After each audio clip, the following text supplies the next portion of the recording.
Hi, this is Fix My Fibro, and my name's Bernadette.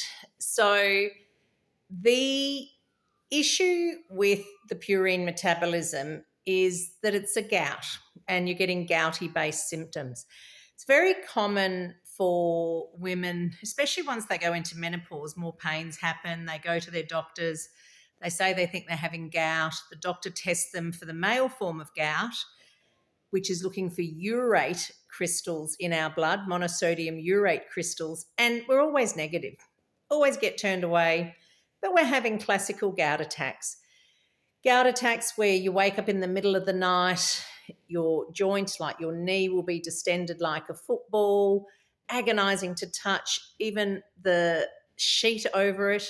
It can happen in your big toe. It often actually does happen, first of all, in your big toe before it hits your knee, because your body, these type of gout attacks happen and it's a waste product that the body can't get rid of.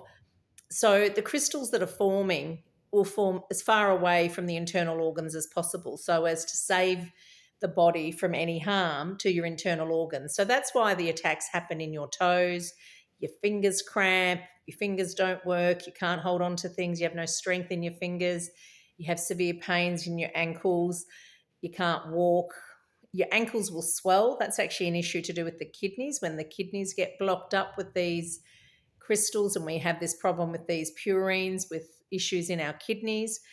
So I'm sure you have all these kidney symptoms. I'm sure you bloat up with fluid when your kidneys block over and you have these type of issues.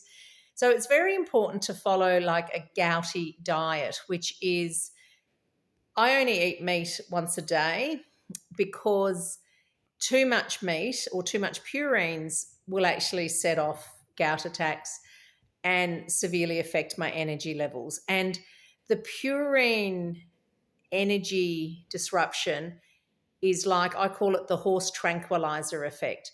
If you're falling asleep during the day, there's two kinds of fatigue. There's the fatigue that's sort of slow, wishy-washy, I'm just a bit tired. That's a histamine symptom. That's to do with the mast cell activation. But in the purine side, that severe rapid onset where your body literally just shuts down, and it's usually within, half an hour of eating, where you go lie down on your couch or your bed and you're out for 2 or 3 hours. And then when you wake up, all these pains develop in your joints and they can move around. You have severe sensitivity in your joints, severe pain. That's a gouty symptom. So it's very important that you treat your illness as a gout condition. And that means triggers for that is like getting dehydrated. So drinking plenty of water. Water helps flush out the crystals, but also will stop you from getting dehydrated.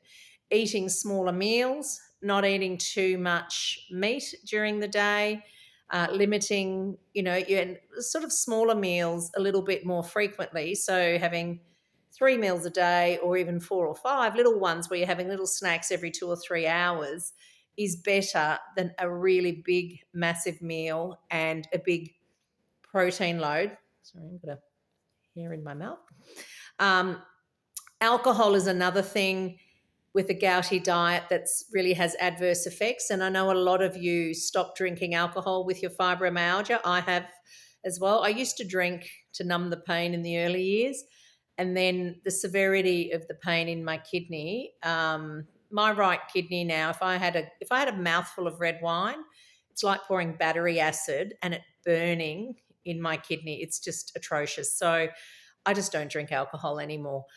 So you have to recognize that there's sort of triggers, but you have to also be careful with things like electrolyte drinks that might be, sort of certain high potassium and having that can actually affect the way that your kidneys are functioning. So water is the best to drink.